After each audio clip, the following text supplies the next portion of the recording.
সাথে যুক্ত হয়েছেন, সময় দিয়েছেন, সেজন্য আমাদের শুভেচ্ছা, কৃতজ্ঞতা এবং ধন্যবাদ জানবেন। জি, আসসালামু আলাইকুম। যারা দেখছেন দূর প্রবাসে সবাইকে ধন্যবাদ জানাচ্ছি। জনাব নাসিরউদ্দিন পাটোয়ারী, আমি কিন্তু মানে আমার অবস্থাটা হচ্ছে এরকম, আমি অ্যাবসলিউট বাক স্বাধীনতার পক্ষে। মানে আপনি যা বলতে ইচ্ছা করবে, আপনার যে মতামত ব্যক্ত করতে ইচ্ছা করবে, সেই মতামত আপনি ব্যক্ত করবেন, আমি হচ্ছে সবসময় এটার পক্ষে। তো এটা বলেই নেওয়া যায় যে আপনার বক্তব্য নিয়ে বিভিন্ন রকম আলোচনা সমালোচনা হলেও আমি আপনার সর্বোচ্চ বাক স্বাধীনতার পক্ষে। সুতরাং আপনি আর কাউকে আমাকে আপনার পক্ষে পান বা না পান, আমি আপনার কথা বলার স্বাধীনতার পক্ষে। এই প্রশ্ন যখন আমি করছি, তখন আমি আপনার কাছে জানতে মানে আমি যেটা খেয়াল করছি যে আমি বাক স্বাধীনতার পক্ষে হলেও এনসিপি বা ন্যাশনাল জাতীয় নাগরিক পার্টি আসলে বাক স্বাধীনতার পক্ষে না। এইটার কারণ কি বলে আমি মনে করি, আপনি মনে করেন কেন? মানে আপনি চাইলে আমি উদাহরণটাও দিতে পারি যে আমরা কয়েকদিন আগে দেখেছি যে গাজী সালাউদ্দিন তানভীরকে তার একটা ফেসবুক স্ট্যাটাস দেওয়ার জন্য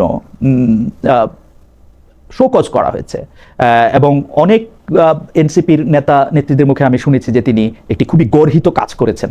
এটা কারণটা কি? মানে ওই স্ট্যাটাসটাকে কেন একটা গর্হিত কাজ বলে ধরা হচ্ছে? প্রথমত এনসিপি বাক স্বাধীনতা বিশ্বাস করে। আপনি সেকেন্ড যে কোশ্চেনটি করেছেন, গাজী সালাউদ্দিন তানভীরের একটি স্ট্যাটাসকে কেন্দ্র করে ওনাকে শোকজ দেওয়া হয়েছিল, এটা সত্য। উনি যে স্ট্যাটাসটা দিয়েছিল সেটা আমরা বিশ্বাস করি না। ফলত যেটা বিশ্বাস করি না সেই জায়গাটায় আমরা সাংগঠনিকভাবে কোনো কম্প্রোমাইজ করব না। লাইক দ্যাট, উনি যে স্ট্যাটাসটা দিয়েছে, আমি এটা মুখে উচ্চারণ করতে চাই না, সেটা সত্য নয়। এবং এটা আমরা মনে করি আমাদের যে পলিটিক্যাল ইথিক্স, ভ্যালুজ, নর্মস প্রত্যেকটা জায়গা বিরোধী, সেই জায়গা থেকে আমরা তাকে শোকজ দিয়েছি। উনি যে স্ট্যাটাসটা দিয়েছিল সেটাকে আপনারা যারা এনসিপি নীতি নির্ধারক আছেন তারা বিশ্বাস করেন না বলছেন। আপনি যেসব কথা বলছেন সেসব কথাগুলিকে এনসিপি বিশ্বাস করেই বলছে, আপনিও বিশ্বাস করেই বলছেন। না, আমার সব সব কথা আমিও বিশ্বাস করি যে এমন না। দেখা যাচ্ছে আমার অনেকগুলো বক্তব্য কাট কাট করে এসেছে, আবার এই অনেক বক্তব্য যেটা হলো আমারও জায়গা থেকে টোনটা আর একটু নর্মালাইজেশন করা উচিত ছিল বা আরো সুন্দর করে বলতে পারাটা উচিত ছিল। কিন্তু আমি যখন যেই জায়গাটা কমিউনিকেট করি মানুষের সাথে একদম প্রান্তিক অঞ্চলে, আমাদের জুলাই পদযাত্রা এবার যেটা হয়েছে এটা একদম হলো আপনার উপজেলা লেভেলে হয়েছে, ফলত আমি সেখানে মানুষের সাথে ইন্টারাকশন করেছি। মানুষ ওইখানে যেভাবে হলে কমিউনিকেট করে, ক্যাম্পাসে যেভাবে আড্ডা দেয়, কিন্তু যখন এটা ন্যাশনাল লেভেলে চলে আসে ওই বক্তব্যটা, তখন একটা ডিফারেন্ট একটা সিচুয়েশন তৈরি করে। ফলত আমার মনে হয় যে বক্তব্যের যে এজেন্স ওইটা ঠিক আছে, বাট আমারও হয়তো বা আরেকটু সুন্দরভাবে উপস্থাপন করলে অনেকে হার্ট হইতো না, বিরক্ত হইতো না, এবং জায়গাটা আরো সুন্দর থাকতো। আমি আরেকটু পিছন থেকে বলি, যেমন ধরেন যে আমি জনাব গাজী সালাউদ্দিন তানভীরের স্ট্যাটাসটার মধ্যে আমি দেখতেছিলাম যে এটাতে আপনি বলতেছেন এটা আপনারা কেউ বিশ্বাস করেন না এবং আপনি মুখে উচ্চারণ করতে চান না। সিলেটে হামলার পর একটি কথাই বলবো, করাচিতে জন্ম নেওয়া হয়। তা আপনি কি মনে করেন যে এইটা জনাব তারেক রহমানকে এই কথা বলা হয়েছে, এইটা আপনারা বিশ্বাসও করেন না এবং আপনারা মনে করেন যে এইটার সাথে আপনারা একমত না, এবং এটা আমি বলতে শুনছি যে অনেকেই আপনাদের মধ্যে বলছে যেটা ভয়াবহ অশ্লীল, আপনিও কি তাই মনে করেন? অস্ট্রেলিয়ার জায়গা না, এটা হলো ডিলিজিমেট চাইল্ড, আর এটা ইলিজিমেট অথবা লেজিট চাইল্ড যেটা বলি, অর্থাৎ বৈধ অবৈধ সন্তান। তো যেই শব্দটা সেখানে এসেছে অবৈধ কোনো একটা শব্দের সাথে রিলেট করা, সেটা তো আসলে সঠিক না। আমার কাছে স্ট্যাটাসটা পড়ে এরকম মনে হয় নাই। আমি যেহেতু বাসাতে, আমার কাছে মনে হয়েছে যে এটা ইঙ্গিত করা হইতেছে যে তিনি এখন আসলে কার বা কোন জায়গাকে তার পলিটিক্যাল আইডল ভাবতেছেন, আমার এরকম মনে হয়েছে। না, এটা ভাবতেই পারে, কিন্তু ভাবার জায়গা এমন কোন জায়গা হওয়া উচিত না যে জিনিসটা একটা অসত্য তথ্য মানে উপস্থাপন করে। সেই জায়গাটা আপনি তো কোনো তথ্য দেওয়া হয় নাই। এটার মধ্যে আপনি ইঙ্গিতটা বোঝেন, আপনি একটু পড়বেন আবার বলবেন, আমি এটা উচ্চারণ করতে চাই না। ওকে, এটার মধ্যে ইঙ্গিতটা ঠিক আছে, তাহলে এই যে ইঙ্গিতটা, সেই ইঙ্গিতটা কি শুধু তারেক রহমান সাহেবকে দেওয়া হয়েছে বলে সেটা অন্যায় হয়েছে, নাকি বিএনপির যে কোনো নেতা বা একজন খালেদ মহিউদ্দিনকে দেওয়া অন্যায় হইতো? আপনি কি মনে করেন যে তার এই ইঙ্গিতটা যে কোনো আমি আপনার বক্তব্যগুলি শুনতেছিলাম জনাব পাটোয়ারি, আপনি স্বরাষ্ট্রমন্ত্রী জনাব সালাউদ্দিন আহমেদকে বলেছেন ডেসপিকেবল টুট টুট টুট, ইজ ইট ওকে? জি জি, আমি এটা বলি নাই। আমার কথাটা যদি আপনি বক্তব্যটা আরেকটু টেনে দেখেন তাহলে সেখানে বলেছিল, এটা হলো মির্জা ফখরুলের যিনি জামাই উনি বলেছিলেন, আমি সেখানে বলেছিলাম তারা এই ধরনের কথা বলেছিল। আমি আপনাকে শোনাই আপনি কি বলেছেন। একটু প্রথম থেকে শোনাবেন। না না, প্রথম থেকে না, মাঝখান থেকে, correct me if I am রং। আমি অনেকবার শুনছি, আমার ভুল হতে পারে, আমি নোট নিছি লাইক মাই আর্লি ডেজ। তো আমি বলি, আপনি বলছেন মির্জা ফখরুলের যে মেয়ের জামাই আছে না, ফাহাম ভাই যাকে বলে, উনি একটা কথা বলতেন, সে কথাটা হচ্ছে ডেসপিকেবল টুট টুট টুট। এই শব্দগুলি আবিষ্কারই করা হয়েছে সালাউদ্দিনের জন্য, এই শব্দগুলি বলাই হয়েছে সালাউদ্দিনের জন্য। ইজ ইট ওকে? না, আমি আজকে মাঝখানে শুনতে পাই না, আবার একটু বলবেন। তারেক রহমানের বুঝ নাই, সালাউদ্দিনের উপর ভর করে কখনো কখনো আরো পজ মির্জা ফখরুল ইসলামের মেয়ের জামাই আছে না, ফাহাম ফাহাম ভাই, ওই যে ফাহাম আব্দুল সালাম, উনি একটা শব্দ বলতো ডেসপিকেবল, টুট টুট টুট, এই শব্দগুলি বলাই হয়েছে উনার সালাউদ্দিনের জন্য। এটা আপনি বলছেন, এখন এটা ঠিক আছে? না, এটা এটা আমি বলতেছিলাম, এই জন্য আমি কিন্তু ডট ডট শব্দটা কখনো আমি উচ্চারণ করতে যাইনি। ফাহাম ভাই বলেছিলেন, ওনার আপনি যদি যে লেকচারটা উনি দিয়েছিলেন যে কেন বাঙালিরা এরকম সহিংসতা বিশ্বাস করে, কেন ঠিক হয় না, ইন জেনারেল অনেকের কথা বলছিলেন, যারা ফাহাম আব্দুল সালামের কথা আমি শুনছি। আপনি একদম বলছেন এই ডেসপিকেবল টুট শব্দটাও আসলে বলা হয়েছে স্বরাষ্ট্রমন্ত্রী সালাউদ্দিনের জন্য। যদি উনি যে কথাটা ইন জেনারেল বলছে, সেই ক্যারেক্টারের পিপল তো পৃথিবীতে বসবাস করে না, করে না? অবশ্যই করে। এবং উনি যে শব্দটা বলেছিলেন, এটার পরে কিন্তু ডট ডট শব্দ আমি কখনো উচ্চারণ করতে পারি না এবং করবো না আমি। কিন্তু হলো আমি এই কনটেক্সটটা রিলেট করে ওইখানে ওনার সাথে আমি কানেক্ট করেছি। কিন্তু আমি বলি না যে এই ধরনের শব্দ উচ্চারণ করা উচিত, এটা ফাহাম ভাই করতে পারে না, আমি কখনো মুখে এটা উচ্চারণ করবো না। কিন্তু শব্দটা বানানোই হয়েছে সালাউদ্দিন সাহেবের জন্য। শব্দটা বানানো হয়েছে কেউ যদি ওই ক্যারেক্টারে আসে। এখন যদি ক্যারেক্টারগুলো আপনি আমাকে বিস্তারিত বলতে বলেন, তাহলে আমি ক্যারেক্টারগুলো বলবো কেন কেন বলেছি। না না, আপনারে আমি বিশ্লেষণের জায়গায় আমি যাইতেছি না, আমি বলতেছি আপনি যেটা বলছেন এটা মিন করছেন, এবং আমরা যারা ফাহাম আব্দুল সালামকে চিনি বা এই শেখ হাসিনার সময় দীর্ঘ সময় ধরে তার অসাধারণ বাগ্মিতায় তিনি যেসব কথা বলেছেন, যেগুলি আমাদের কানে সবার আসে, যতই আমরা টুট টুট টুট বলি এটা আমরা সবাই জানি, আপনি বলতেছেন এইটা বলাটা ঠিক আছে, ইজ ওকে। ফাহাম ভাই যে এই শব্দটা বলেছে, এটাকে আপনাকে যদি প্রশ্ন করি, উনি কি এই শব্দটা বলা ঠিক করেছে?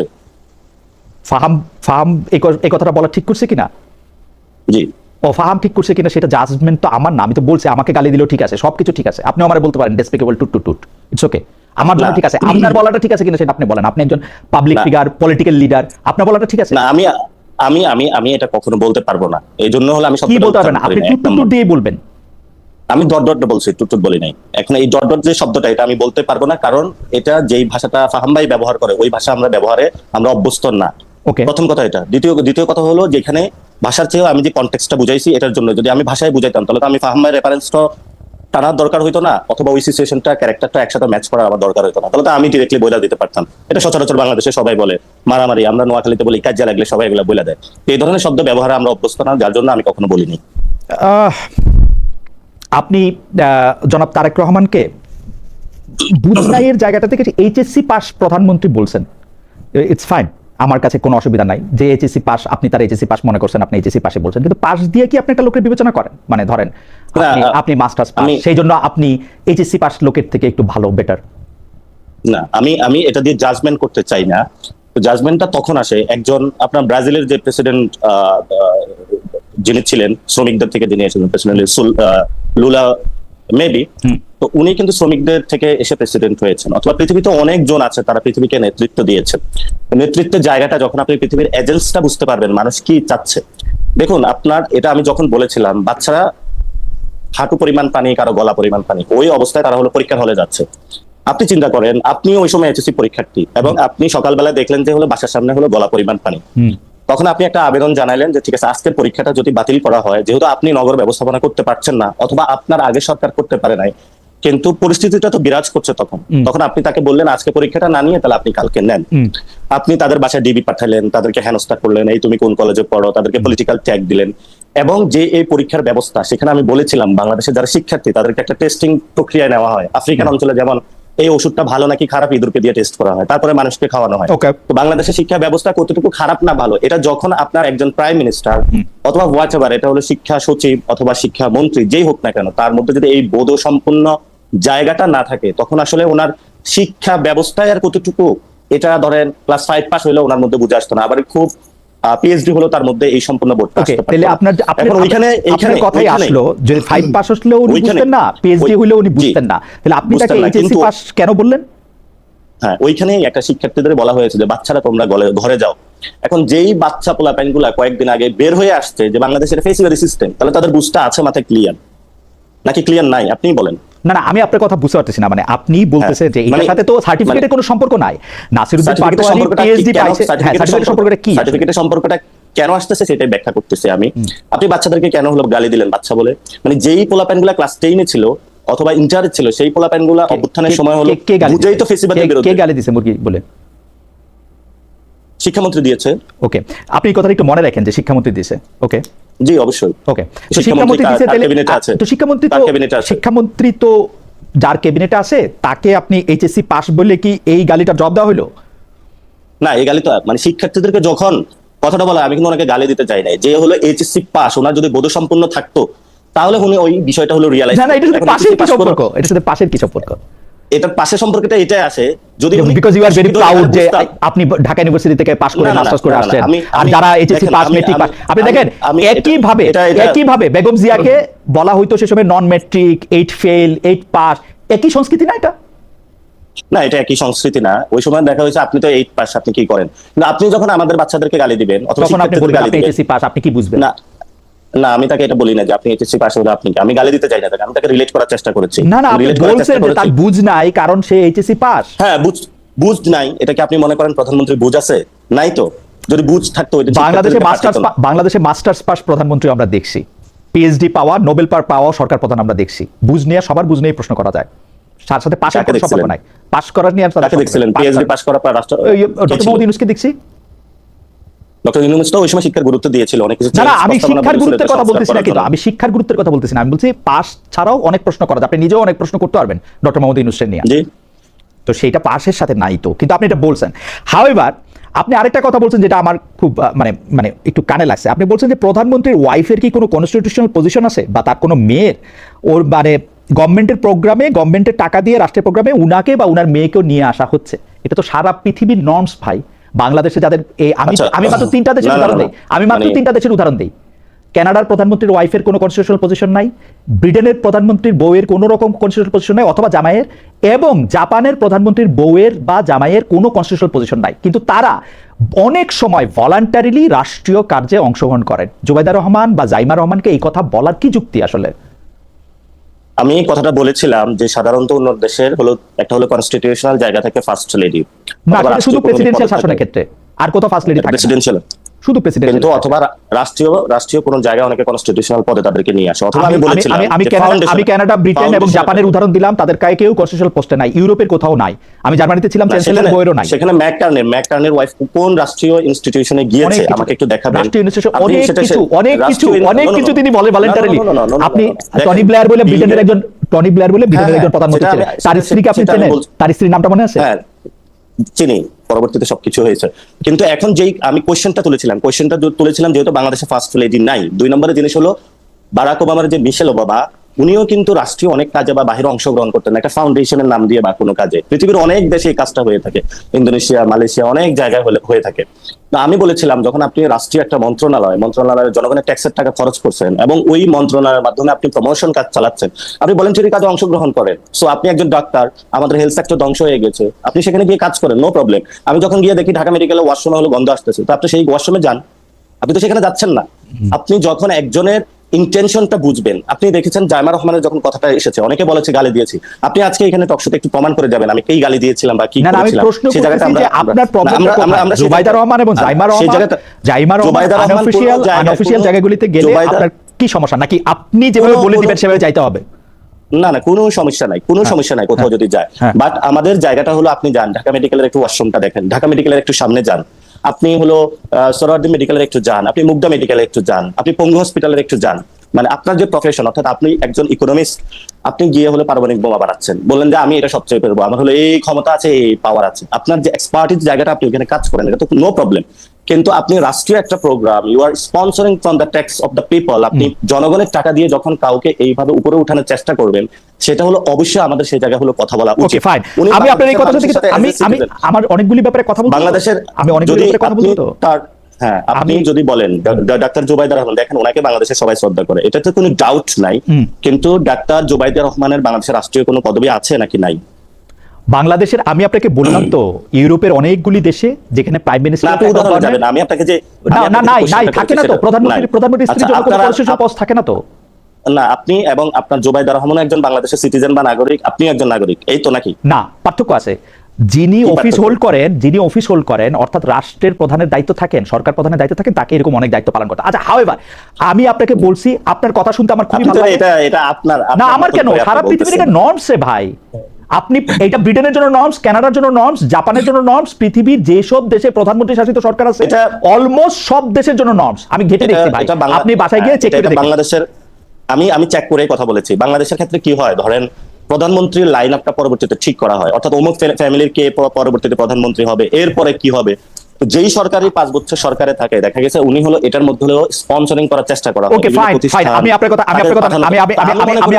জায়গাটা এই সংস্কৃতিটা বাংলাদেশে বাদ দেওয়া উচিত। আমি যাইতে পারে সিটিজেন, কিন্তু প্রায়োরিটি বেসিসে ওনা ঢাকা মেডিকেলে যাওয়া উচিত। আমি মনে করি যে আপনার বক্তব্যটায় আপনার এই পয়েন্ট তোলা, আপনার যুক্তি আমি পুরাটাই বুঝতে পারছি, কিন্তু একই রকম পয়েন্ট বা যুক্তি যাকে আপনি আমাদের সরকার বলতেছিলেন একই বক্তব্যে, অর্থাৎ অন্তর্বর্তীকালীন সরকার, সেই ডক্টর ইউনূস যখন তার মেয়েকে নিয়ে অন্তত বেশ কয়েকবার রাষ্ট্রীয় অনুষ্ঠানে গেলেন, বিদেশে গেলেন, জাতিসংঘে গেলেন, 11টা সফরের মধ্যে অর্ধেকের মধ্যে গেলেন, তখন আপনি এই প্রশ্ন তুলছিলেন যে who is she to accompany mister Yunus. প্রধানমন্ত্রী যদি কোথাও যেয়ে থাকে, প্রধানমন্ত্রীর সাথে যদি ওনার ফ্যামিলি সবাই গিয়ে থাকে, আমাদের কোনো আপত্তি নাই। সেকেন্ড হলো, আপনি যে কোশ্চেনটা তুলছেন, আপনার মনে হয় জানার কথা যে ইউনূস যখন বাংলাদেশে এসেছিলেন, উনি অপারেশন থিয়েটার থেকে এসেছিলেন এবং উনি খুবই অসুস্থ, কিন্তু ওনার সাথে অ্যাকম্পানি দেওয়ার মতন কে আছে ফ্যামিলির, বলেন? উনি যখন একটা ফ্লাইট করতেছে, তো ওনার যে ট্যাবলেটটাও ধরিয়ে দেওয়ার, এটা কে আছে একটু বলবেন আপনি? আপনি তো ওনার ফ্যামিলির সবকিছু সিচুয়েশন, আপনি তো কথাটা নিয়ে এসেছেন। তাহলে বিদেশে যাইতে সময় ওনার ফ্যামিলির কারো ওনার সঙ্গে থাকতে হইতো, সেই জন্য উনি বিদেশে গেছেন। মানে আপনি তো জানেন উনি অসুস্থ, এবং ওনার সাথে খেয়াল করছেন বাংলাদেশেও বিভিন্ন রাষ্ট্রীয় অনুষ্ঠানে, বাংলাদেশে বিভিন্ন রাষ্ট্রীয় অনুষ্ঠানে তার মেয়ে উপস্থিত ছিল, আপনি খেয়াল করেছেন কিনা? হ্যাঁ, কিন্তু হলো উনি এরকম দেখেছেন যে সংস্কৃতি মন্ত্রণালয়ের কোথাও একটা প্রোগ্রাম হচ্ছে, ডিরেক্টলি সেখানে গিয়ে হলো ওনার মেয়েকে পাঠাচ্ছে, যাও তোমাকে হলো রাষ্ট্রীয় প্রটোকলে সবকিছু স্পন্সর করে জনগণের কোটায়, আমি তো চলে যাচ্ছি, পরবর্তীতে তোমাকে আমার মনে হয় আমার জায়গাটা ক্লিয়ার করতে পেরেছি। আপনি যান, নো প্রবলেম, আপনি যান, নো প্রবলেম, কিন্তু আপনি আগে বাথরুমে যান, ঢাকা মেডিকেল কলেজে বাথরুমে যান। কিন্তু প্রথম একটা কাজ হলো, সেটা হলো মানে ওই ব্যক্তিটার জায়গার যাওয়াটা কোন জায়গায়। আপনি যদি একটা এক্সপার্টিস হন, তাহলে আপনি সেখানে হেল্প করেন, আমাদের বাংলাদেশে অনেক উপকার হবে। ঠিক আছে ভাই, আপনি ওইখানে করলেন না, আপনি অন্য জায়গায় করলেন, কিন্তু করার পরে হলো দেখা যাচ্ছে প্রধানমন্ত্রীও নাই, কেউ নাই, উনি হলো চিফ গেস্ট এবং একটা রাষ্ট্রীয় অতিথি প্রোগ্রাম, তারপরে হলো ওইখানে হলো স্পন্সরিং করা হচ্ছে জনগণের টাকায়। সো ওই জায়গায় ওই সংস্কৃতিটা আসলে পরিবর্তন করা উচিত। If you become the prime minister, আপনি মনে হয় এটা করবেন না, এই ধরনের পরিবারতন্ত্রের একের পর এক লিগেসি টানবেন না। যদি মানুষ ভোট দেয় তখন হবে, সেটা দেখা যাবে তখন। আচ্ছা, আরেকটা বিষয় আপনি একটু দৃষ্টি আকর্ষণ করি আমি, আপনি বর্তমান সেনাপ্রধান জনাব ওয়াকার সাহেবের কথা, মানে আপনার ভাষায় বলি, ওয়াকার সাহেব একটা কথা বলছিলেন যে তিনি সোশ্যাল ভ্যালুজে বিশ্বাস করেন এবং তিনি বলেছিলেন যে তিনি চাঁদাবাজির পক্ষে না। ওই ব্যক্তিটাই যখন, অর্থাৎ ওয়াকারুজ্জামান সেনাপ্রধান, ওই ব্যক্তিটি যখন তারেক রহমানের মতো একজন দুর্নীতিবাজকে ক্ষমতায় বসিয়েছে, তখন তার সততা নিয়ে প্রশ্ন আছে। আপনি কি মনে করেন যে বাংলাদেশে ইলেকশন 2026-এ যেটা হয়েছে, সেটা ওয়াকার যাকে ঠিক করে দিয়েছে তারা পাস করছে, যারা ঠিক করে দেয় না তারা ফেল করছে?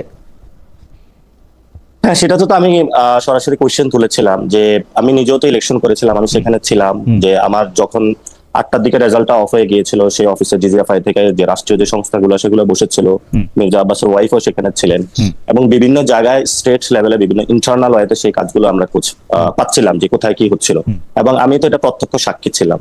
তো তাহলে আপনি বলবেন রেজাল্ট ঘোষণার সময় সেখানে ডিজিএফআই এর কাজ কি, আর্মির যে গোয়েন্দা সংস্থাগুলো সেখানের কাজ কি? আপনার বক্তব্যটা অনুযায়ী ওয়াকার সাহেব তারেক রহমানকে চুজ করেছেন এবং ক্ষমতায় বসিয়েছেন। আপনি এটা স্বীকার করেন বা না করেন, বাংলাদেশের হলো যখন 5 তারিখে মানে আগামীকালকে 2024-এর যে ডেটটা ছিল, সেই 24-এ কিন্তু সকল রাজনৈতিক দলকে ক্যান্টনমেন্টে ডাকা হয়েছে। 2026-এর ইলেকশনের কথায় আসি, 2026-এর ইলেকশনটা মানে কেন বলেছিলাম সেই জবাবটা ফ্রি এন্ড ফেয়ার হয় না, ফ্রি এন্ড ফেয়ার হয় না। ওয়াকার সাহেব যাকে চাইছে নিতে হবে, ওয়াকার সাহেব যাকে চাইছে, একটু ধৈর্য রাখুন, তাহলে আমি তো 30 সেকেন্ড উত্তরটা দিতে সময় দিবেন আমাকে। না না, সেই জায়গাটা থেকে ধৈর্য রাখতেছি, আপনি কথাটার মধ্যে বলুন, মানে আপনাকে কথাটা বলতে হলে 5 আগস্ট 24-এ যাইতে হবে না, 24-এর জন্য যাচ্ছে যে ক্যান্টনমেন্টে তো সকল রাজনৈতিক দলকে নেওয়া আছে। ইলেকশনটা কিভাবে এসেছে সেটা তো আপনাকে লক্ষ্য রাখতে হবে, এবং ইলেকশনের সময় হলো পুরো বাংলাদেশের মিলিটারি সিস্টেম তো মাঠে অ্যাক্টিভ ছিল নাকি ছিল না? হ্যাঁ, মাঠে অ্যাক্টিভ বলেন, মাঠে অ্যাক্টিভ ছিল। তো সেখানে তো ইন্টারফিয়ারেন্সের অবশ্যই আর্মি জেনারেলের ছিল। আমার প্রশ্নটা কি আপনি আমার প্রশ্নটার উত্তর কি আপনি দিলেন? আপনি কি মনে করেন যে আপনি আমাকে প্রশ্ন করেন যে আপনার যদি অনুষ্ঠান হয় ইয়েস নো, তাহলে আপনি আমাকে কোশ্চেন করেন না। ইয়েস নো না, আপনি বিস্তারিত বলেন, এরপরে আপনি অভয় দিলে, অনুমতি দিলে আমি বলবো আপনাকে। আমি প্রশ্নটা আবার করি। আমার অনুমতি নেওয়া লাগবে না, আমার অনুমতি কারোই নেওয়া লাগে না, আমার কারোই অনুমতি নেওয়া লাগে না। অনুমতি নেওয়াটা হচ্ছে আমার কথার মানে এটা একটা প্লিজের বঙ্গানুবাদ। আমি জিনিসটা বলি, আচ্ছা, ওয়াকারুজ্জামান 2026-এর ইলেকশনে যাকে চেয়েছেন তাকে ক্ষমতায় বসিয়েছেন এবং সেটি দুর্নীতিবাজ তারেক রহমানের ক্ষেত্রে এটা উনি করেছেন, যার কারণে ওয়াকারুজ্জামান আপনার কাছে, আমি গালি বলবো না, আপনার বাক স্বাধীনতা তাকে বলেছেন যে যখন মানুষের বয়স হয় শেষ বয়সে মানুষকে ভূতে ধরে, you are so confident about it, ভূতে ধরলে কেউ দাঁড়িয়ে রাখতে শুরু করে, এবং হি ডিড ইট, যে ওয়াকারুজ্জামানই চেয়েছেন তারেক সাহেবকে ক্ষমতায় বসাইতে। আপনি এইটার ব্যাপারটা একটু বলেন, এটা আমার প্রশ্নটা একটু ইলাবোরেট করে আপনি যখন একটু সময় দিলেনি, এটা আপনি বিশ্বাস করেন কিনা, এবং আপনার যে দল এনসিপি, আপনার যে জোট জামায়াতে ইসলামী, তারাও বিশ্বাস করেন কিনা, এবং আপনি প্রথমত যে বক্তব্যটা বলেছেন আপনি কাট বক্তব্যটা দেখেছিলেন, আমি যদি ফুল যে বক্তব্যটা সেটা আপনি অ্যালাউ করলে তাহলে আমিও বলবো, কিন্তু আপনার যে কোশ্চেনের উত্তরটা, আমরা মনে করি যে এখানে বহিঃশক্তি আওয়ামী লীগ এবং এখানে মিলিটারির বিভিন্ন অফিসারের সাথে একটা ন্যাকজাস তৈরি হয়েছিল, ফলত ওই ন্যাকজাস থেকে এই ধরনের একটা ইলেকশন ইঞ্জিনিয়ারিং হয়েছে। এই ইঞ্জিনিয়ারিং এর জায়গাটা হলো আমি ইলেকশনের পরে ক্লিয়ার করেছিলাম, এর পরবর্তীতে বিরোধী দলীয় নেতাও এই বিষয়টা ক্লিয়ার করেছে, আপনি যদি বক্তব্যগুলো শুনেন। আমি আপনাকে আরেকটু পরিষ্কার করবেন, মানে আপনার মানে বিরোধী দলের নেতা জনাব শফিকুর রহমানকে আমি ইন্টারভিউ করেছি, জনাব শফিকুর রহমানকে আমি জিজ্ঞেস করেছি, কিন্তু যেমন তারেক সাহেবকে জিজ্ঞেস করেছি তেমন শফিকুর রহমান সাহেবকে জিজ্ঞেস করেছি, আপনারা কি মনে করেন যে ইলেকশন ইঞ্জিনিয়ারিং হয়েছে? শফিক সাহেব কি বলেছেন? শফিক সাহেব কি বলেছেন? শফিক সাহেব বলেছেন যে ইঞ্জিনিয়ারিং হয়েছে ইলেকশন, মানে কিন্তু হলো দেশের আমাকে যে ইন্টারভিউ দিয়েছেন সেই ইন্টারভিউর ক্ষেত্রে উনি স্পষ্ট বলেছেন, আমি বলেছি যে ইঞ্জিনিয়ারিং এর অভিযোগ মামুনুল হক সাহেব করেছেন। সব কথা তো আর আপনার ইন্টারভিউতে বলে নাই, এর পরবর্তীতেও উনি বক্তব্য দিয়েছে, বক্তব্য দেখবেন, এখন একটু সার্চ করে দেখবেন যে উনি বলতেছেন যে তারেক সাহেব বাংলাদেশে ইলেকশন ইঞ্জিনিয়ারিং হয়েছে, এবং সেই ইঞ্জিনিয়ারিং এর স্বার্থে ওই সময় আমরা দেশের স্বার্থে যাতে কোনো অস্থিতিশীল পরিবেশ সৃষ্টি না হয় সেই জন্য মেনে নিয়েছিলাম। এই বক্তব্যটা আপনি একটু খুঁজে দেখবেন।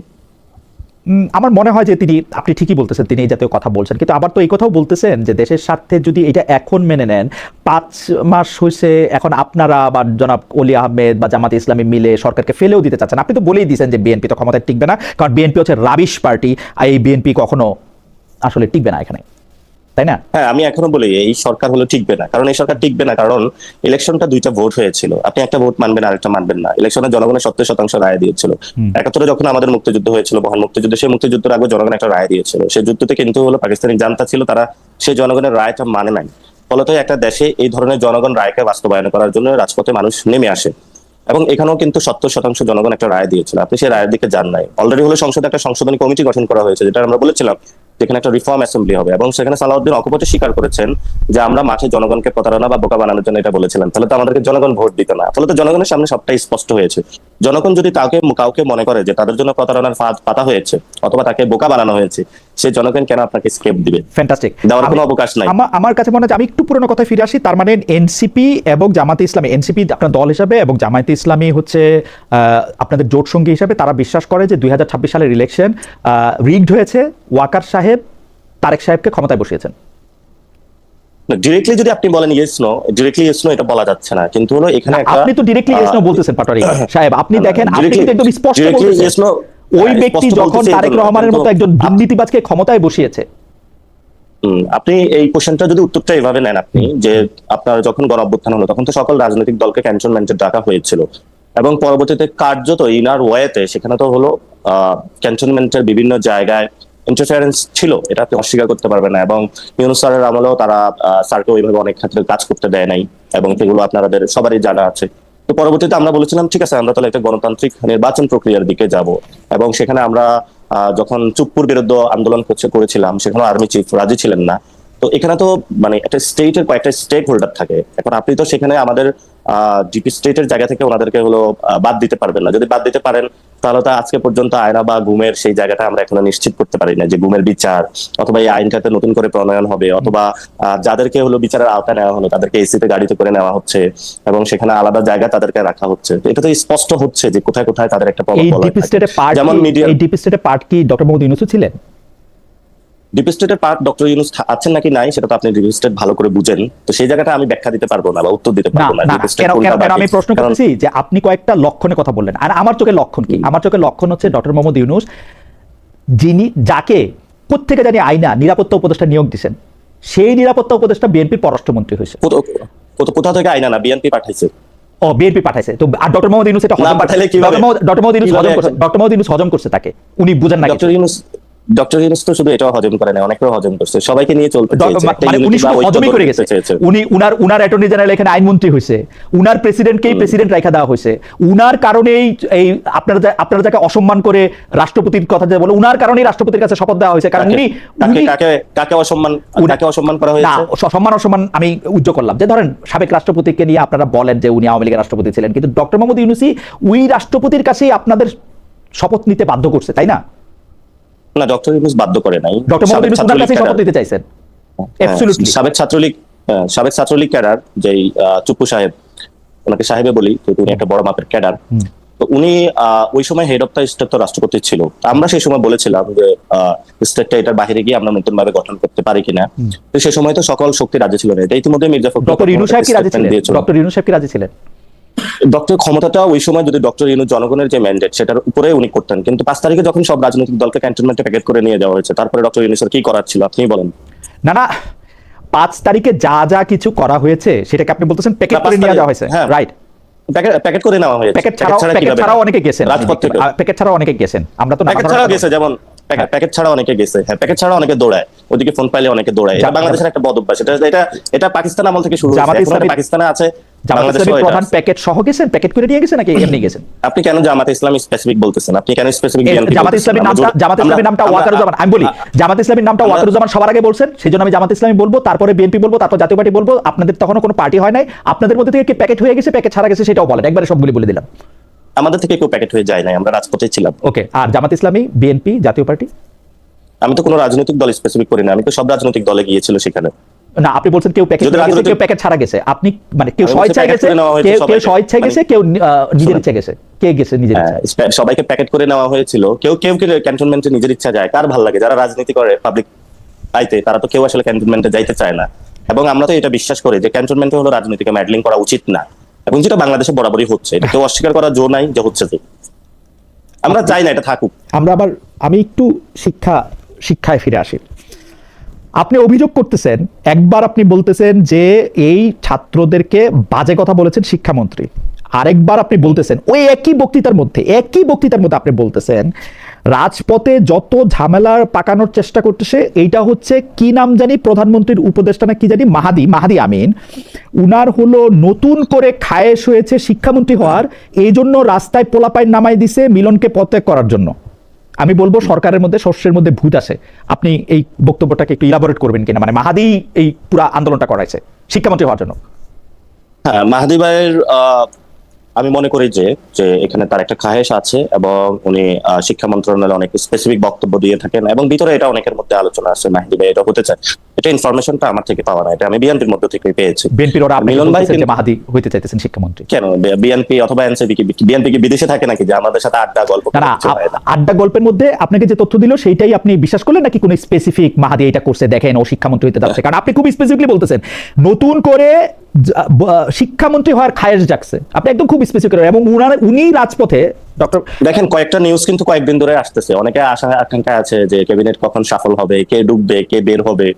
ফলত এটা স্বভাবতই থাকে, এটা যে কোনো হলো রাজনৈতিক প্রতিদ্বন্দ্বিতা, ইনার প্রতিদ্বন্দ্বিতা থাকে, আউটার প্রতিদ্বন্দ্বিতা থাকে। ফলত সরকারের মধ্যে অনেক ইনার প্রতিদ্বন্দ্বিতা, যেমন নুরুর ইচ্ছা কেন ফুল মিনিস্টার হয় না, সাকিবের ইচ্ছা কেন ফুল মিনিস্টার হয় না, কিন্তু আবার আপনি আমাকে কোশ্চেন করবেন যে আমি জানি কিভাবে। ফলত একটা রাজনৈতিক দলের আকাঙ্ক্ষার জায়গা থেকে তার কর্মীদেরকে বোঝানোর জন্য অনেক আকাঙ্ক্ষা থাকে, এবং সেখানে অনেক মিনিস্টারের মধ্যে আবার নিজেদের ইনার স্ট্রাগল থাকে যে কে মিনিস্টারকে সরিয়ে আমি হইতে পারি কিনা, কে প্রধানমন্ত্রীর কাছে যেতে পারে। মানুষ প্রমোশন চাইবে না তো থাকে ওই ইন জেনারেল বিষয়টা বলছি, এটা আপনাদের কাছে খুব যে আহামরি বড় কিছু মনে হয় এটা আমার কাছে। না, আপনি একজন মানুষের নাম ধরে বলতেছেন, বাচ্চাদের যে রাস্তায় নামানো হয়েছে, ঝামেলা করা হইতেছে, রাস্তায় পোলাপায় নামাই দিছে, আপনি বলতেছেন সেটা হলো মিলনকে পদত্যাগ করার জন্য, কারণ জনৈক মাহাদি আমিনের শিক্ষামন্ত্রী হওয়ার খায়েশ হয়েছে।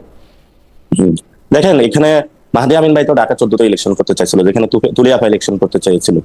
এখন রাজনীতিতে দেখা গেছে আপনি কোথাও ইলেকশন করতে চান, আপনি প্রধানমন্ত্রী হইতে চান, ফলত আপনি হলো কিছু ফ্রেন্ড এলিমেন্ট পাঠানোর আপনি চেষ্টাই করবেন যাতে ওই লোকটা একটু বিপদে পড়ে, মুখটা একটু খারাপ হয়, তাহলে সে হতে চায়। আর বাকি এখানে কন্টেস্টর বা কন্টেন্ডার কেউ নাই, একমাত্র মাহাদি আমিন আছে, উনি এটা হইতে চায়। উপদেষ্টা উনি অনেক জ্বালায় আছে, উপদেষ্টা হলে অনেক সুযোগ সুবিধা থাকে না, ফাইল টাইল সাইন টাইন করতে পারে না, জাস্ট একটু উপদেশ দিয়েই যায়। এটা আপনার এডুকেটেড গেস নাকি আপনার কাছে কোনো তথ্য আছে? আপনি মানে আপনার মনে হয় ব্যাপারটা মানে ইজিলি ওকে যে আপনার তথ্য না পাইলে বা আড্ডা না হলে আলোচনা না হলে তো আমি এটা কোনো স্টোরি, এটা ইতিহাসের কোনো স্টোরি বলতেছি না। যা চলতেছে এগুলো বলছি। আপনি আপনার কাছে কেন মনে হলো যে শিক্ষামন্ত্রী মিলনকে আপনার প্রোটেক্ট করতে হবে, মাহাদি আমিনকে থেকে আপনার রক্ষা করতে হবে, মানে এইটা কেন মনে না, হলো? আমি আমি আমি আমি আমি মিলনকে প্রোটেক্ট করার কথা বলি না। আচ্ছা। মিলন ভাই যে ওই আগের কালে যেভাবে হলো জানালা দিয়া উকি দিয়ে দুর্নীতি বা নকল বন্ধ করছেন, ওই এডুকেশন এটা না। আমাদের কথা ছিল হোল এডুকেশন সিস্টেমটা যাতে হলে পরিবর্তন হয়, একটা সংস্কার আসে প্রথমত। দ্বিতীয় কথা হলো মিলন ভাই যেইভাবে এই জিনিসটা ট্যাকল করেছেন ওটা ট্যাকল দিতে পারেন না। এখন মিলন ভাই যেভাবে কাজ করতেছেন ওই কাজটাতে we are not the satisfied, not only we are. আমি আপনাকে কয়েকটা উদাহরণ দিতে পারবো, যেটা হলো আমার সামনে হচ্ছে ঢাকা আটে হলো আইডিয়াল কলেজের অধ্যক্ষ কয়েকজন চলে গিয়েছেন বা কয়েকজন আসছেন। স্কুল ম্যানেজিং কমিটির সভাপতি বাসাবো থানার মুস্তাফিজুর রহমান হিরুকে বানানো হয়েছে, উনি হলো জবিউল্লাহ ভাই, যিনি হলো বিএনপির না, এটা আপনার বক্তব্য আমি শুনছি। হ্যাঁ বলেন। হ্যাঁ জবিউল্লাহ ভাই শ্যালক হিরু ভাইকে। তো ওইখানে হলো ওনারা পাচ্ছিল না, পরে হলো আমাকে যেটা হলো টিচাররা জানিয়েছিল ওইখানের।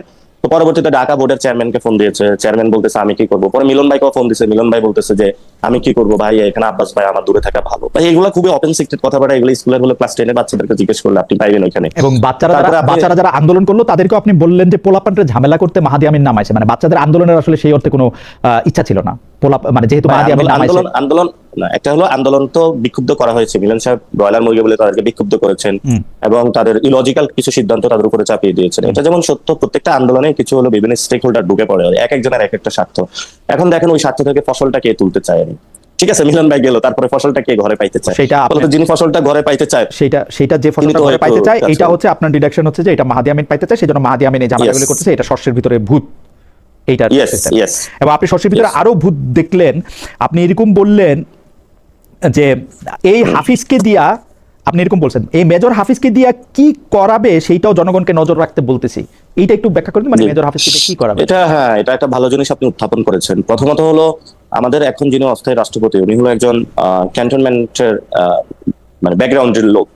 তো ফলত এখন যদি দেশে কোনো অস্থিতিশীল পরিস্থিতি সৃষ্টি হয় অথবা কোনো কিছু, এটা আমরা আগেও বলেছিলাম যখন ওনাকে স্পিকার বানানো হয়েছে, তখনই যদি চুপ্পুকে ধরেন হুট করে চুপ্পু চলে গেল অথবা জনতা গিয়ে বঙ্গভবন ঘেরাও বললো যে না ঠিক আছে আমরা শেখ হাসিনা চুপ্পুকে চাই না, তখন রাষ্ট্রপতি কে হইতো? মেজর হাফিজই তো হইতো, মানে বাই দ্য কনস্টিটিউশন। এখন বিএনপি সরিয়ে তাকে মেজর হাফিজকে দিয়েছে, এবং মেজর হাফিজকে যখন দিয়েছে উনি যখন ওইখানে মেজর হাফিজ অটোমেটিকলি হইছেন, মেজর হাফিজকে রাষ্ট্রপতি দেওয়া হয় নাই। রাষ্ট্রপতি না থাকলে স্পিকার অটোমেটিক রাষ্ট্রপতি হন, মানে স্পিকার না বানালে তো উনি হইতো না, মানে স্পিকারটাই বানানো হয়েছে রাষ্ট্রপতি করার জন্য। আচ্ছা, তো স্পিকারটা বানানোই হয়েছে এই জায়গাটা হলো একজন রাখার জন্য। এখন মেজর হাফিজ যিনি আছেন উনি কিন্তু ওই সময় প্রথমত হলো উনি যে দলটা করেছেন এটা সঠিকভাবে হলো মানে ওনার, আমি যদি ইন্টিগ্রেটেড জায়গাটার কথা বলি, ওই সময় কিন্তু উনি সংস্কারবাদী একটা জিনিসের নেতৃত্ব দিয়েছিলেন। সে সময় তার বিরুদ্ধে অনেক কথা এসেছিল, আমি সেগুলোতে না যাই, এটা তাদের দলের ইন্টারনাল বিষয়। তো উনাকে লাইন আপটা এইভাবে করা হয়েছিল এবং পরবর্তীতে তাকে অস্থায়ী রাষ্ট্রপতি করা হয়েছিল। অস্থায়ী রাষ্ট্রপতি কিন্তু অনেকগুলো বিল যাবে এখানে, হেড অফ দ্য স্টেটের অনেক জায়গায় সাইনিং পাওয়ার থাকে। আমি জনগণকে বলেছি সেই জায়গাটা স্পষ্ট তীক্ষ্ণ দৃষ্টি রাখার জন্য, সাথে এমন কোন ধরনের বিল বা সাইনিং বাংলাদেশের জনগণের চলে না যায় যেটা হলো জনগণের স্বার্থের হিতে বিপরীত হইতে পারে বা জনগণের। সেটা রাজনৈতিক নেতা হিসেবে সেটা আপনি অবশ্যই আমাদের রাজনৈতিক নেতা হিসেবে বলবেন। কিন্তু মিলিটারির সাথে সম্পর্কটা কি মেজর হাফিজের? উনি একসময় মিলিটারিতে কাজ করছেন, তাই? অবশ্যই, এটা তো প্রত্যেকটা জায়গায় মিলিটারিতে তার এখনো প্রভাব রয়ে গেছে। মিলিটারি তো প্রভাব থাকবেই। ধরেন আপনি সেই কবে তৎকালীন আপনি বিসিএস এ গিয়েছিলেন, আপনার কি বন্ধু বান্ধব? আমার বন্ধু বান্ধব আছে, প্রভাব আড্ডা দিলেন, ওরা হয়তো প্রভাব পায় নাই, এই জন্য যদি প্রভাব পাইতো। আমার যারা ব্যাচমেট তাদের মধ্যে 35 জন এখন এডিশনাল সেক্রেটারি, এই 35 জন এডিশনাল সেক্রেটারি, বাকি সবাই হচ্ছে জয়েন্ট সেক্রেটারি এবং তারা সবাই ভালো ভালো জায়গায় আছেন, কিন্তু প্রভাবেই আছেন। আমার কোনো প্রভাব নাই। এবং মেজর হাফিজের কথা যদি আমি বলি, মেজর হাফিজ রিটায়ার্ড হয়েছেন 70 এর মাঝামাঝি সময়, তার এখনো মিলিটারি আপনার যদি কোনো প্রভাব না থাকে, if you come to the any government post, যেমন বিএনপি দিয়ে দিল যে এডিশনাল সেক্রেটারি আইএসএমকে নিয়োগ দিল রিটায়ার, অথবা বাংলাদেশে যদি এরকম একটা সিস্টেম চালু করা হয় যে যারা হলো মানে এই বিষয়ে এক্সপার্টিস আছে তাকে গভর্নমেন্টের কোনো পোস্টে নিয়ে আসবে, যেটা বিদেশে অনেক জায়গায় আছে। অবশ্যই আমরাও সেটাতে বিশ্বাস করি, এরকম হলে খুব ভালো হতো, তাহলে অনেক দক্ষ লোককে অ্যাকোমোডেট করা যেত হলো গভর্নমেন্টের ক্ষেত্রে। এখন আপনি আসলেন, আপনি আসার পরে হলো আপনাকে একটা অ্যাডমিনিস্ট্রেশন, তখন আপনি চিনবেন না এখানে কে ভালো কে খারাপ, আপনার ব্যাচমেট হিসেবে কারা ভালো ছিল, কার নৈতিকতা ভালো। অবশ্যই তখন আপনি যখন এই পোস্টটাতে চলে আসবেন, আপনি দায়িত্বে চলে আসবেন, কোনো একটা সরকারি দায়িত্বে, তখন আপনার ওই জায়গায় অ্যাক্সেসের একটা সুযোগ সুবিধা থাকবে। দেখেন এখানে কিন্তু একটা জিনিস পোর্ট্রেট হয়ে যাচ্ছে যে I am the against the military. I am not against the military because military is the only viable option to save our country now. Because আমাদের রাষ্ট্রের যতগুলা যেই ধরনের আমাদের সার্বভৌমত্ব আছে সেই জায়গাতে we salute them.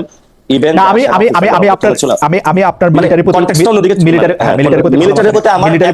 মিলিটারির প্রতি ভালোবাসা বা মিলিটারির প্রতি আপনার অ্যাবসলিউট রেসপেক্ট, সেটা আমি বলছি আমি শুধু 2টা পয়সা দিই, আমি মানে 2 সেন্টস। সেটা হচ্ছে মেজর হাফিজের সাথে যেসব আর্মি অফিসাররা দূরবর্তীভাবে কাজ করছেন তারাও retired long time back. Major হাফিজের আর্মিতে কোনো প্রভাব প্রতিপত্তি প্রতাপ আসে আমি শুনি নাই। আমার বন্ধুরা সেনাবাহিনীতেও কাজ করেন, তারা মেজর জেনারেলের ব্যাচ পড়েছেন কিছুদিন আগে। আমি জানি যে তাদের মধ্যে মানে কেউ আসলে মেজর হাফিজকে কোনোদিন চাকরিতে দেখেন নাই, কারণ আমরা শিশু তাদের কাছে। Even this major generals were not in service remotely, অনেকের জন্ম হয়েছে সেই সময়। তো সো এইটা আমি 2 পয়সা দিলাম আর কি। আচ্ছা যাই হোক, আমি না আপনি আপনার মানে যখন একজন আর্মি পার্সন থাকে, সাধারণত যে কোনো সৈনিক বা যে কোনো অফিসার যখন অনেক সিনিয়র থাকে তাকে রেসপেক্ট করে। আপনি দেখেন ক্যান্টনমেন্ট থেকে জন্ম নেওয়া যে বিএনপি যে দলটা আছে, এটার প্রতি এখন একটা ক্যান্টনমেন্টের একটা ভালোবাসার কাজ করে। যেমন বেগম জিয়াকে ওনারা সম্মান করতো, কেন করতো? যে শহীদ জিয়াউর রহমানের কারণে। একই সম্মান তো তোর রসনের সাথে পাওয়ার কথা ছিল, পাইছেন? এখন সম্মানটা হলো কে কোন ক্ষেত্রে দিয়ে নিয়ে ব্যবহার করে সেই জায়গাটা থাকে। নট বিকজ তিনি সেনাপ্রধান ছিলেন, সেনাপ্রধানের স্ত্রী হিসাবে বেগম জিয়া সম্মান পান নাই। আমার মতে বেগম জিয়ার জন্যই সম্মান পাইছেন। সেনাপ্রধানের স্ত্রী রসদ ছিল। এটা সর্ব জায়গায় থাকে। ধরেন আপনি এক প্রতিষ্ঠান থেকে পড়াশোনা করছেন, আপনারা একসাথে কলিগ কাজ করেন, পরবর্তীতে আপনি যখন বলবেন যে আমি ঢাকা ইউনিভার্সিটি আচ্ছা ইউনিভার্সিটির পরিচয় দেব, সো ওইখানে একটা বন্ডিং থাকে। মিলিটারি বলা হয়ে থাকে army is always the army, ঠিক আছে, নন সার্ভিস অফ সার্ভিসেস, তারা ওই ধরনের তাদের একটা বন্ডিং আছে। আমি এটাকে রেসপেক্ট করি, কারণ এই ধরনের বন্ডিং থাকলে যারা এক্স হয়ে যায় তাদের এক্সপার্টিস গুলো কাজে লাগানো যায় এবং এটা সামগ্রিকভাবে। আমি ওই জায়গাটা থেকে বলেছিলাম। তো ফলত এখানে ধরেন আমরা মানে আগের যে প্রশাসন ছিল অনেক জায়গাতে দেখা গেছে যে নন সার্ভিস থেকে ধরেন আপনি প্রশাসনের নাই অথবা প্রশাসনে কাজ করে নাই, এই ধরনের একজনকে আপনি হলো প্রশাসনের ক্ষেত্রে যে মুখ্য সচিব বা কিছু তৈরি করে দেখবেন, এটা ডিসফাংশন কাজ করে। ডিসিরা এসপিরা বা অন্য যারা আছে তারা কথা শুনতে যায় না, ও কি বুঝে এভাবে বলবে, ও কি এই ব্যাচের বা আমাদের এই ইনস্টিটিউশন সম্পর্কে কিছু বুঝে। অথবা এই যে ডাক্তাররা আন্দোলন করতেছে, যখন আপনি অ্যাডমিন ক্যাডার থেকে নিয়ে ডাক্তারদেরকে পলিসির ক্ষেত্রে চাপায়া দিচ্ছেন যে ডাক্তাররা এটা এইভাবে করতে হবে, ডাক্তাররা তখন বলে উঠে যে আমার এই ধরনের প্রয়োজন, উনি এটা কি বুঝে। ফলত যখন ধরেন একজন যে স্বাস্থ্য অধিদপ্তর বা কোনো ক্ষেত্রে যখন একজন ডাক্তার ব্যাকগ্রাউন্ডের, তাহলে এটা একটা অ্যাফিনিটি থাকে। এই অ্যাফিনিটিটা হলো আপনি কখনো অস্বীকার করতে পারবেন না। এটা হলো পৃথিবীর চিরকাল। আমি আমার মনে হয় যে মানে এই ব্যাপারে যখন কোনোদিন সুযোগ হবে আপনাকে, আপনি যে পেশাগত জায়গা থেকে যে বর্ণনা দিলেন সেইটার বিপক্ষে আমি 3000 প্রমাণ দিতে পারবো যে ডাক্তাররাই ডাক্তারদের এই এফিনিটির বিপক্ষে সবচেয়ে বেশি দাঁড়াইছে, যার জন্য আগের ডাক্তারের পজিশনে অনেক ভালো পজিশন পাইছে তাকে সবচেয়ে খারাপ পজিশন দেওয়া, অধ্যাপকদের বিরুদ্ধে দাঁড়াইছে, সাংবাদিকরা আপনি আবার আর্মিদের আপনি আবার ভুল করতেছেন। আমি যে জায়গাটা হলো কথা বলতে চাইছি, যেমন স্বাস্থ্য অধিদপ্তরের যিনি ডিজি হয়ে থাকে বা স্বাস্থ্য অধিদপ্তর যিনি জ্বালায়, যারা পলিসি মেক করে, ধরেন আমাদের পলিসি মেক করে সাংবাদিকতার একজন নন সাংবাদিক, আপনার বললো কিভাবে বাংলাদেশের সাংবাদিক না, এটা আমি অনেক সাংবাদিকরাও পলিসি মেক করতে গিয়ে খুব খারাপ পলিসি মেক করতে দেখছি। আর আমি বলতেছি না, আমি আপনার কথা আমি বুঝতে পারছি পাটোয়ারি, আপনার কথা যেমন হলো এখানে যেমন আলী রিয়াজ স্যার তো হলো ল ব্যাকগ্রাউন্ডের না, কিন্তু হলো বাংলাদেশের হলো ওয়ান অফ দা, উনি হলো কনস্টিটিউশনে খুব ভালো বুঝে। কেমনে বুঝছেন আপনি ভালো বুঝে? আমি কথা বলেছি অন্য বাংলাদেশে যারা কনস্টিটিউশনাল এক্সপার্ট আছে তাদের সাথেও কথা বলেছি, তাত্ত্বিক জায়গাটা ওনার মনে হচ্ছে আমার কাছে আন্ডারস্ট্যান্ডিং, আপনার কাছে খারাপ হতে পারে না। আমি খারাপ ভালোর কথাই বলতেছি না যে আপনি কেমনে জাজ করলেন, মানে আমি একটা কথা বলি আর কি, এটা একটা গুরু কথা। আপনি কেমনে বুঝছেন মানে আপনাকে যদি, যেমন আমাকে যদি এখন কয়েকটা পাথরের খণ্ডের মধ্যে থেকে একটা হীরা খুঁজে নিয়ে আসতে বলে, আমি যেহেতু হীরা চিনি না, আমি ওই পাথরের খণ্ডটা থেকে হীরা বাইর করতে পারবো না। আপনি যদি কনস্টিটিউশনে অনেক সাউন্ড হন, কেবলমাত্র তখনই আপনি বুঝতে পারবেন যে আলী রিয়াজ স্যার কনস্টিটিউশনের সাউন্ড। আমি সেই জায়গা থেকে আপনাকে প্রশ্ন করছি আপনি কেমনে বুঝছেন, কারণ আমি কনস্টিটিউশনালি সাউন্ড যাদেরকে আমি মনে করি, যাদেরকে কথা আমি আগে শুনছি, তাদেরকে কাউকে আমি আলী রিয়াজ স্যার আমার সরাসরি শিক্ষক, তাকে কনস্টিটিউশন খুব ভালো বোঝেন বলতে শুনি নাই, একজনকেও না। ও আচ্ছা, এখন আমি তো বুঝি না, আমি তো আর এই সার্টিফিকেট দিতে পারবো না, কারণ এই সার্টিফিকেট যেহেতু আপনি দিচ্ছেন। আপনার কাছে বাংলাদেশের সবচেয়ে কনস্টিটিউশনাল এক্সপার্ট কাকে ভালো? আমার বাংলাদেশে আমি মনে করি বাংলাদেশের অ্যাডভোকেট মাহমুদুল ইসলাম সাহেব ছিলেন, যিনি কনস্টিটিউশনাল ল বাংলাদেশ লিখছেন। কারেন্টকে আমি তো বললাম যে আমি তো অত ভালো সংবিধান বুঝি না যে আমি বুঝতে পারবো যে সংবিধান বুঝে, তাহলে আমাকে মানতে হবে কার কথা? যিনি আইন এবং সংবিধান নিয়ে প্র্যাকটিস করেন, ধরেন সুপ্রিম কোর্টের চিফ জাস্টিস, ধরেন সৈয়দ রেফাত আহমেদ বাংলাদেশের প্রধান বিচারপতি ছিলেন। সৈয়দ রেফাত আহমেদ যদি কখনো বলতেন, আমি ওনাকে সাজেস্ট করেছিলাম, সৈয়দ রেফাত আহমেদকে আমি খুঁজে বের করছি, আপনি রেফাত সাহেব সৈয়দ রেফাত আহমেদ বিচারপতি সৈয়দ রেফাত আহমেদ যদি কখনো বলতেন যে প্রফেসর আলী রিয়াজ কনস্টিটিউশন বোঝেন, তাহলে আমি মাইনা নিতাম যে হ্যাঁ কনস্টিটিউশন বুঝছেন। বর্তমান যিনি চিফ জাস্টিস আছেন বিচারপতি জুবায়ের, উনি যদি বলতেন যে ওই আলী রিয়াজ সাহেব ভালো কনস্টিটিউশন বোঝেন, আমি মেনে নিতাম। যারা এই যে আক্তার ইমাম সাহেব আছেন, শাহাদিন মালিক আছেন, যারা এটা নিয়ে প্র্যাকটিস করতেছেন, তারা যদি বলতেন আমি মেনে নিতাম। আমি কি আপনার প্রশ্ন জবাব দিতে পারলাম? পারলেন, কিন্তু ওনারা জুলাই সনদ বা রিফর্ম, বাংলাদেশে একটা কনস্টিটিউশনাল মৌলিক পরিবর্তন হওয়া দরকার, ওই জিনিসটা কখনো উপলব্ধি করতে পারলেন না। মানে ওয়েল, আচ্ছা ঠিক আছে, সেটা আরেকটা তর্ক। আমি আমি আমি ওই ওই আমি একটু ফরেন পলিসিতে আসি, আমি একটু ফরেন পলিসিতে আসি। আচ্ছা। আপনি বাংলাদেশের ফরেন পলিসির যে জায়গায় মানে মানে যে জায়গায় বাংলাদেশের ফরেন পলিসি যারা প্রণয়ন করতেছেন তাদেরকে আপনি অবুঝ দেখতেছেন এবং সেইটাকে আপনি খারাপ মনে করতেছেন। সেই ফরেন পলিসিটা হচ্ছে আমাদের কোনো শত্রু নাই, সবাই আমাদের বন্ধু। আপনি এটারে ব্যাখ্যা করতেছেন পাগলের কোনো শত্রু থাকে না।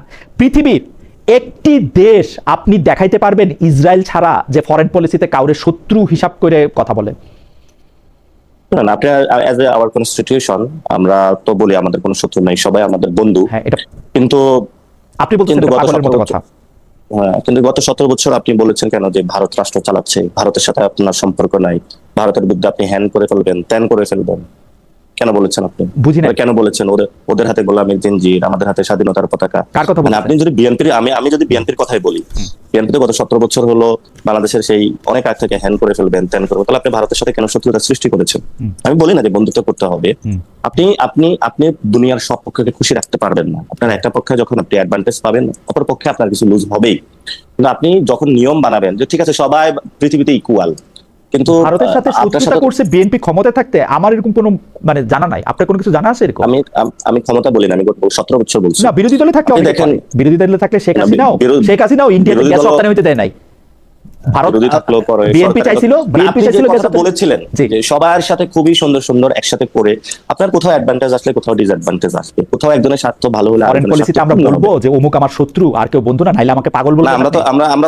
আমরা তো কাউকে বলি না যে আমাদের কেউ বন্ধু বা শত্রু। আমরা কাউকে বলছেন যে এই ফরেন পলিসি না, সেটা পাগলের কাজ। কোন দেশকে দেশের কথা আমি বলি না, আপনি বলছেন না। কিন্তু আপনি যদি একটা দেশকে একটা পকেটে ঢুকানোর চেষ্টা করেন, তাহলে আপনি কি করবেন বলেন? মানে একটা দেশকে একটা পকেটে ঢুকানোর চেষ্টা করে। আমি যদি সত্যি মনে করি যে একটা দেশের যুদ্ধ, আমি কূটনৈতিক সম্পর্ক ছিন্ন করব, রিলেশন থাকা সম্ভব, কূটনৈতিক সম্পর্ক ছিন্ন করব না।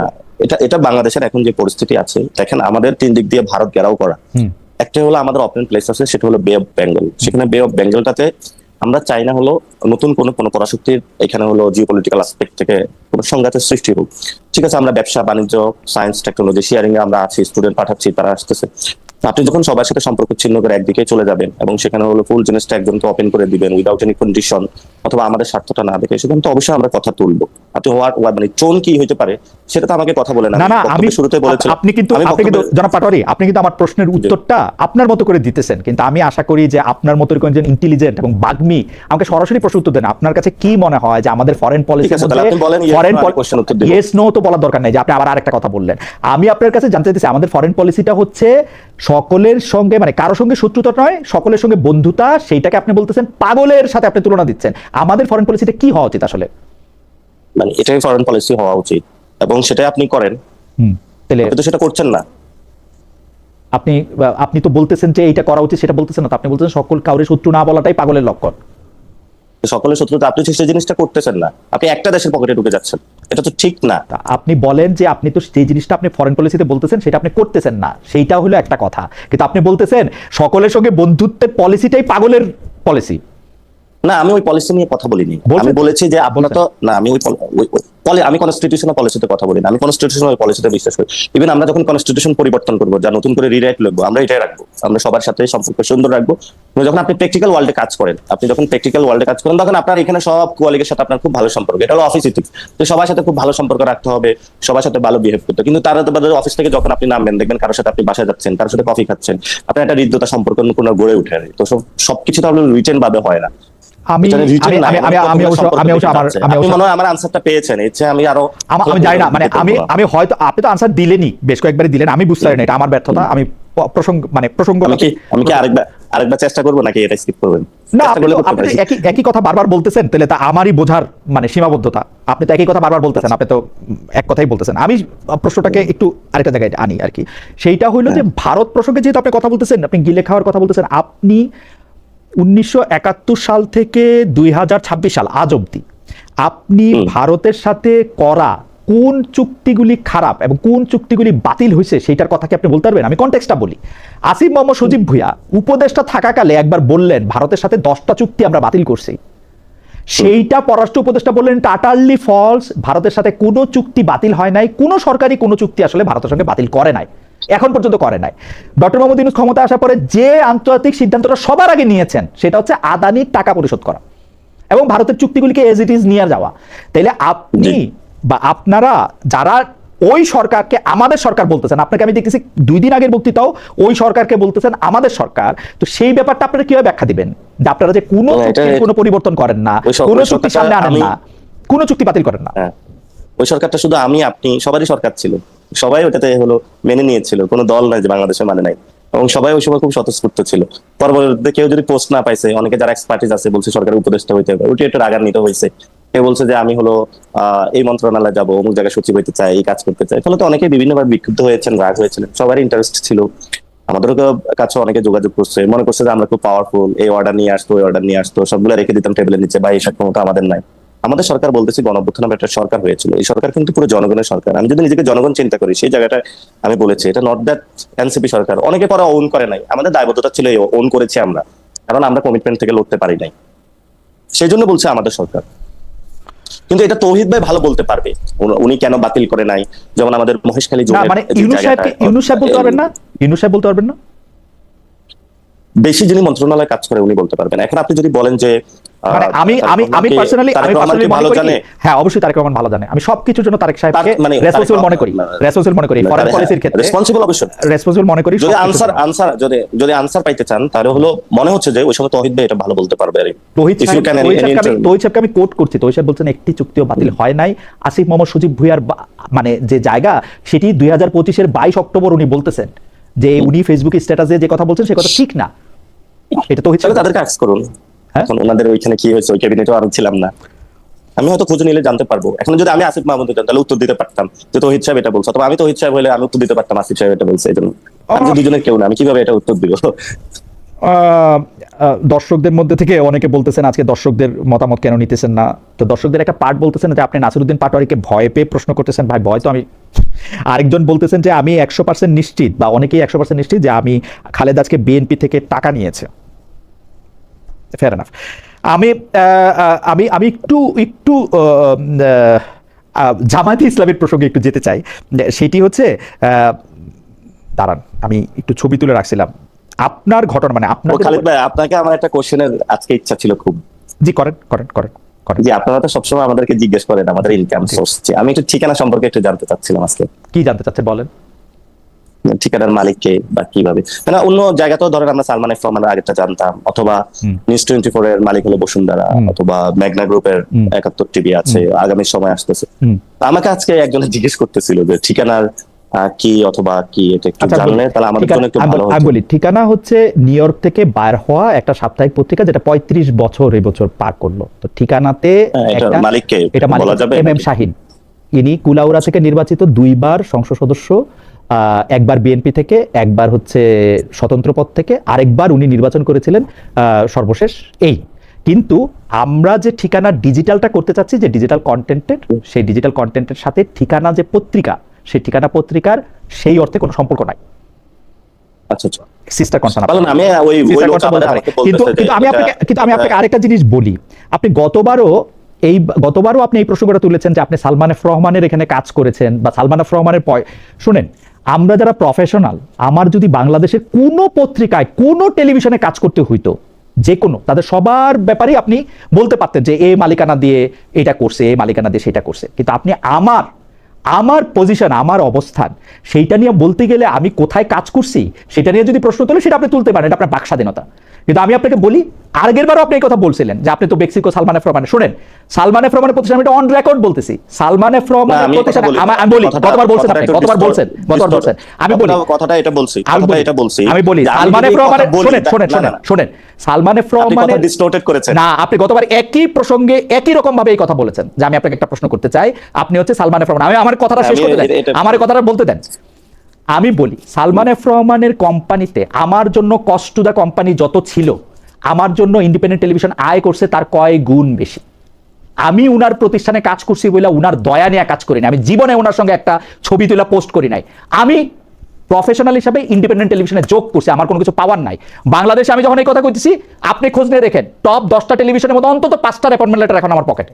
আপনি খোঁজ নেন, খোঁজ নিয়ে আমাকে বলেন।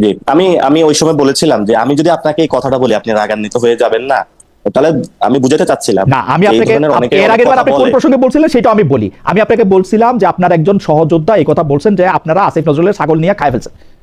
এইটারে আপনি কিভাবে ব্যাখ্যা করেন? তখন আপনি বলছেন আপনিও তো বেক্সিম কোড পয়সাতে চলেন বা বেক্সের পয়সা খান। না, তারপরে শেষ কথাটা ছিল যদি এই কথা আমি আপনাকে বলি। না, এটা কোনো কথাই হলো না, এটা কোনো কথাই হলো না। যদি এই কথা আমি এটা কেটে, এটা কোনো কথাই হলো না ভাই।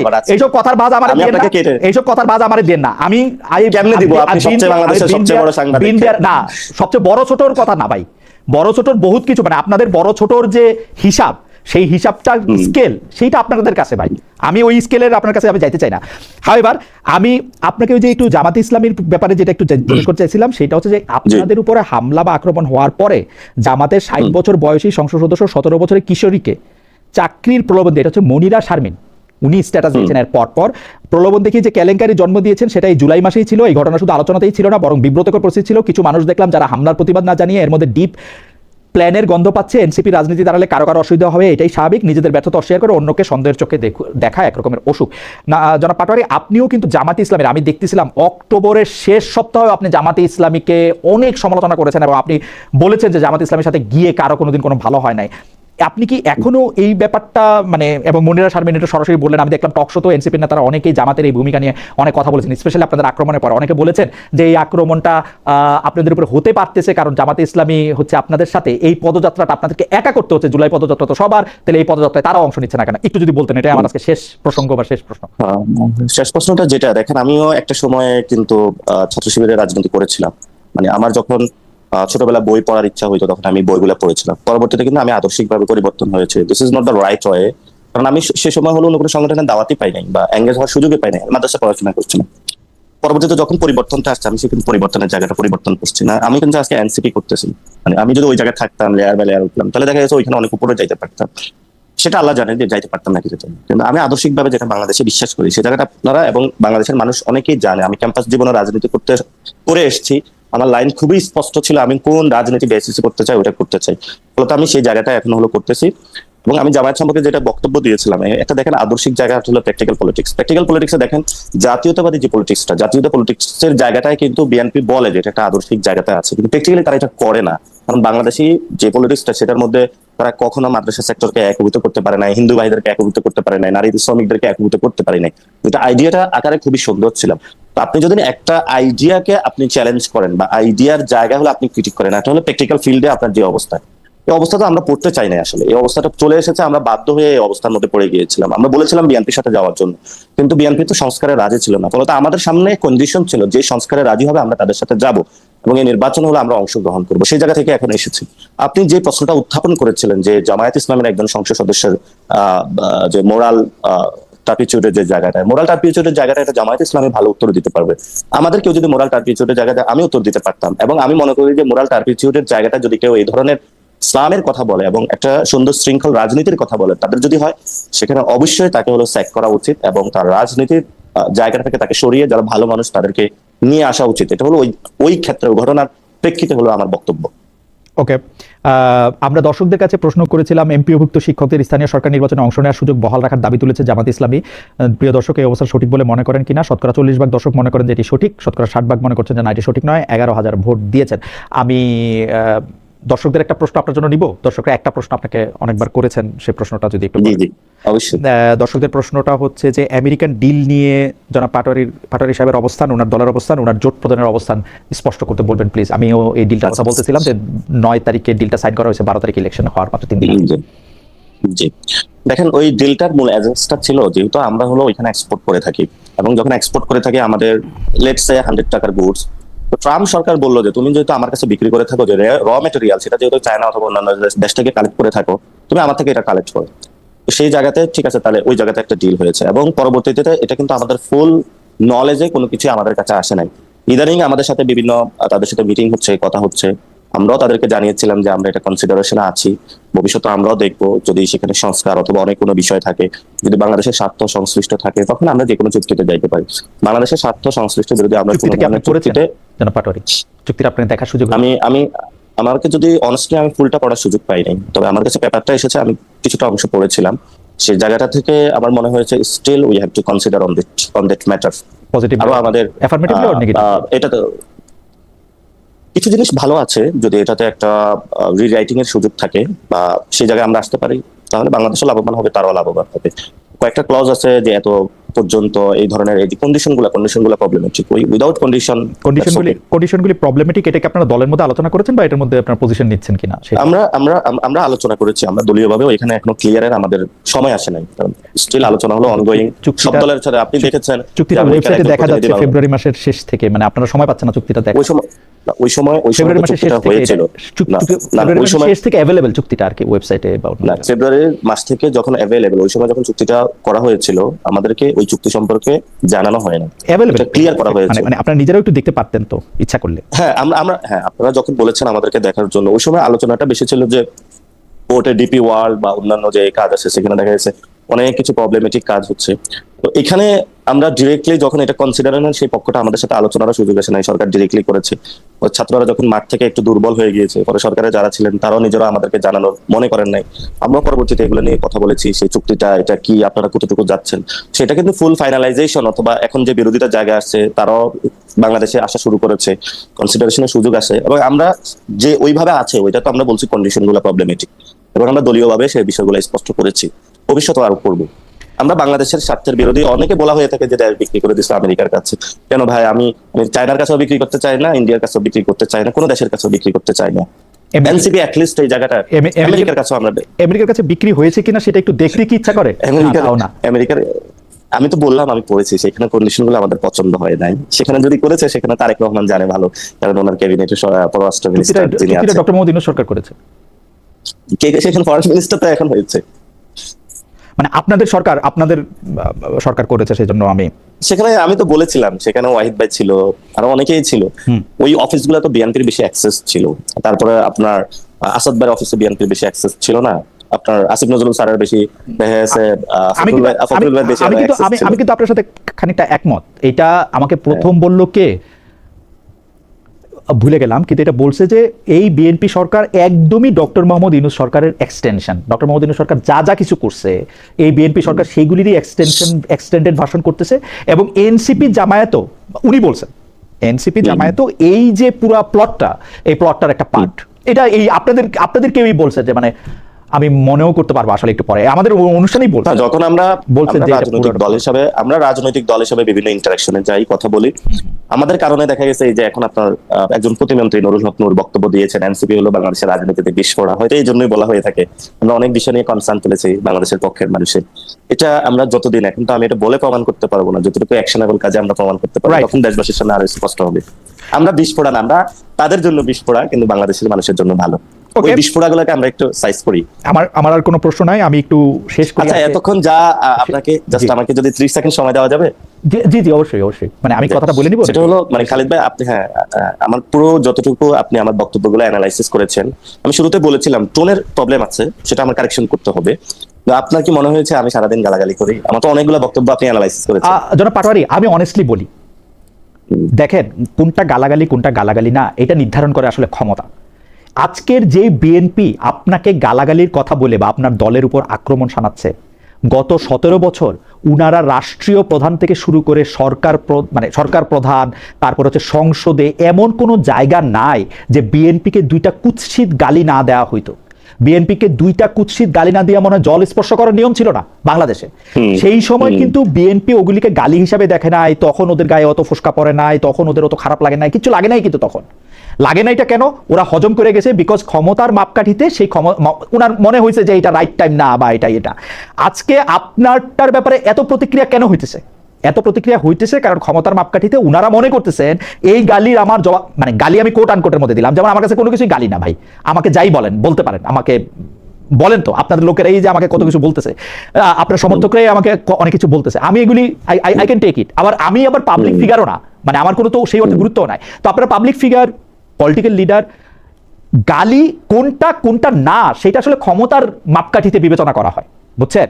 আপনারা এখন তো আমি খুব বিপদে আছি ভাই, আপনারা এমন একটা পর্যায়ে চলে এসেছি, আমি আসলে এই কথাটা একটু বলতে চাইতেছিলাম যে জনাব নাসিরউদ্দিন পাটোয়ারি, আমি কিন্তু এটা রেটরিক হিসেবে বলি নাই। আপনি যদি আমার এর আগের আরো 2টা শো আপনি অনেক ব্যস্ত, তারপরে যদি দেখেন সেইখানের মধ্যেও কিন্তু আমি 100 বার 300 বার 400 বার বলছি যে না, বলার স্বাধীনতা প্রোটেক্ট করতে হবে।